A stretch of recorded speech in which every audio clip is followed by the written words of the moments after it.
A luta para combater e erradicar o analfabetismo do país, em comparação com alguns países, notadamente de primeiro mundo, teve início muito tardiamente.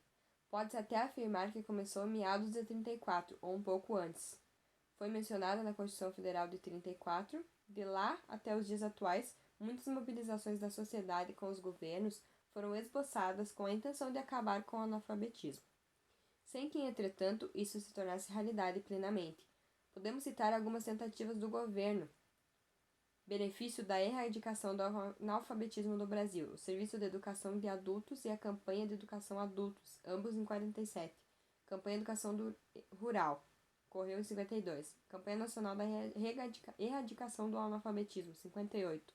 Movimento Brasileiro da Alfabetização, Mobral, em 67, o que propunha a alfabetização funcional de jovens e adultos, oportunizando conduzir o indivíduo adquirindo técnicas de leitura e escrita para integrá-lo na comunidade, uma melhor condição de vida ao concluir os seus estudos.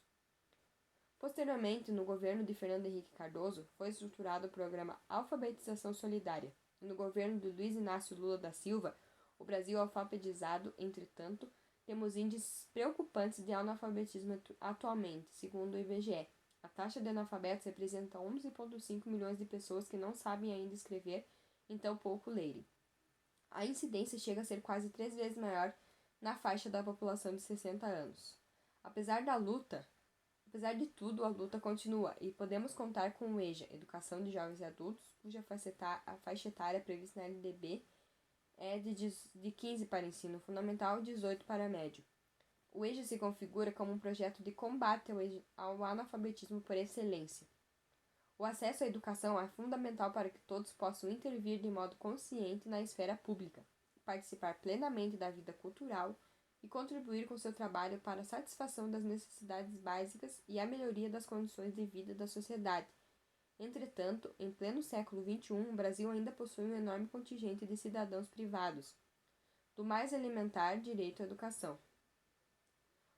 Um censo contabiliza mais de 15 milhões de jovens e adultos. Ao longo das últimas décadas, o Brasil consolidou uma consciência social do direito à educação na infância, mas ainda não contribuiu uma cultura do direito à educação ao longo da vida. Assim, não é incomum que pais com baixa escolaridade lutem para que filhos tenham acesso a um ensino de qualidade, sem reivindicar para si mesmos o direito que tiveram violado. Tampouco é raro que pessoas com escolaridade elevada permaneçam alheias ao fato de que estão cercadas por adultos que a pobreza e o trabalho precoce afastaram da escola, ou que têm precário manejo de leitura, escrita e cálculo matemático.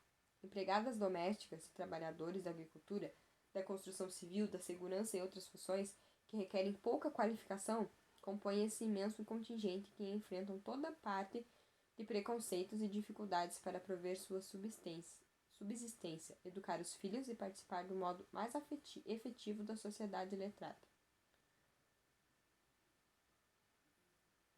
As necessidades e condições de aprendizagem singulares desses jovens e adultos são reconhecidas pela legislação, que prevê a oferta regular de ensino noturno.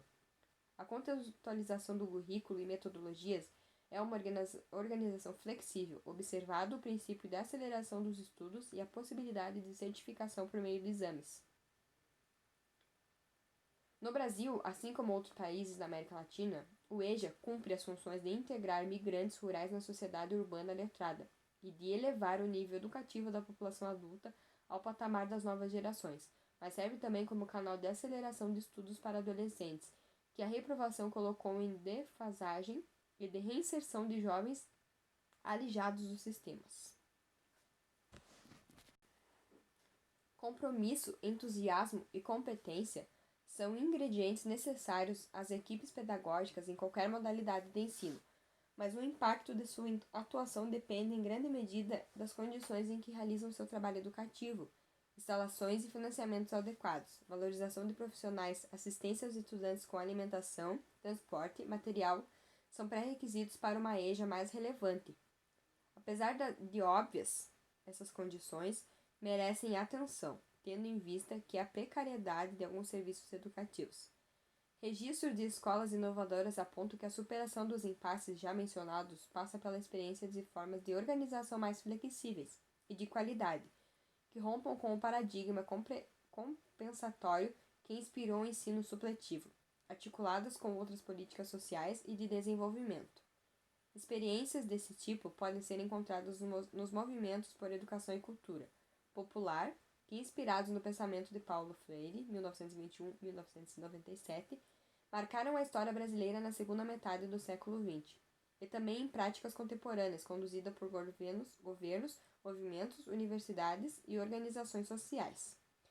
A primeira característica comum a essas iniciativas é o reconhecimento, o acolhimento e a valorização da diversidade dos educandos do EJA, pois antes de serem alunos, esses jovens e adultos são portadores de identidades, classes, gênero, raça e geração. Suas trajetórias de vida são marcadas pela região de origem, pela vivência rural ou urbana, pela migração, pelo trabalho, pela família, pela religião, e em alguns casos pela condição de portadores de necessidades especiais. Uma das consequências do reconhecimento da diversidade dos educandos é a admissão da heterogeneidade de suas necessidades de aprendizagem, motivações e condições de estudos, o que implica a estruturação de formas de atendimento diversificadas e flexíveis, capazes de acolher diferentes percursos e ritmos formativos. A flexibilidade na organização dos tempos e espaços de ensino e aprendizagem parece ser a chave para caracterizar as propostas pedagógicas inovadoras na EJA, ao lado da criteriosa seleção de conteúdos curriculares conectados ao universo sociocultural dos estudantes, com o apoio de recursos didáticos em linguagem apropriada para essa faixa etária.